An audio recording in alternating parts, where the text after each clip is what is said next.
The doings of creatures under the Arctic sea ice are many, but they are rarely observed by humans. It's pretty hard to get under the ice to look.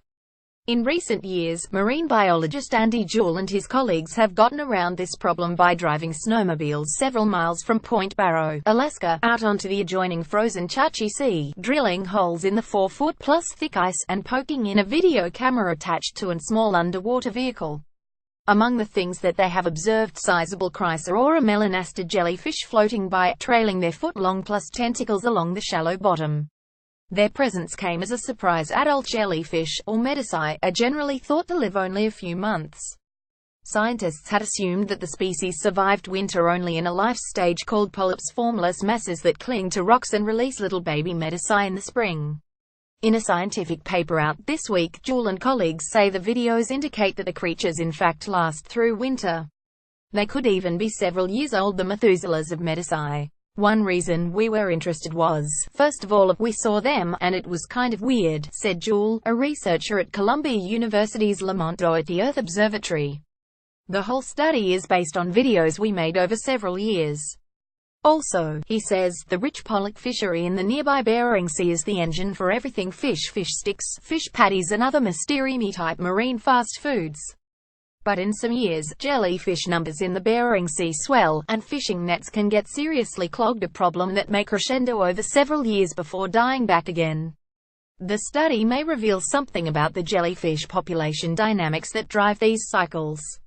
Credit Columbia University. Jewell's working hypothesis: cold winters, when sea ice is thick and long-lasting, are good for Chrysaora survival. He says the ice probably shields the medusae from turbulent winter storms, and the low water temperatures reduce their metabolism enough for them to subsist on relatively little food. Life under sea ice is like living in a refrigerator. Everything slows down, he said. He said that jellyfish blooms may follow 1 or 2 years of heavy sea ice cover because lots of adults survive. Jewell points out that many other Arctic creatures also depend on sea ice. These range from lowly algae in bug-like amphipods that thrive on its underside to giant polar bears who roam around on top, waiting to pick off seals that emerge from breathing holes. With Arctic climate warming and sea ice declining rapidly, what will happen to Chrysaora elsewhere in the world, including in the Mediterranean? Other species of jellyfish are swarming and becoming pests, apparently in response to warmer waters, overfishing and coastal pollution. These forces are bad for other flora and fauna, but the resilient jellies often thrive, eventually taking over the ecosystem. In the far north, it could be the opposite. Ice-loving jellies could decline if things warm up.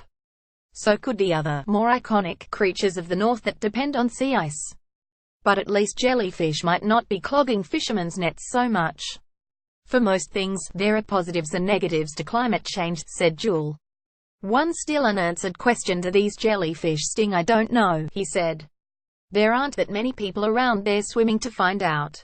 Explore further. Scientists uncover a centuries-old case of mistaken identity in the Chesapeake Bay. More information: Je Purcell et al. Overwintering of gelatinous zooplankton in the coastal Arctic Ocean. Marine Ecology Progress Series 2017. DOI 10.3354 MEPS 12289.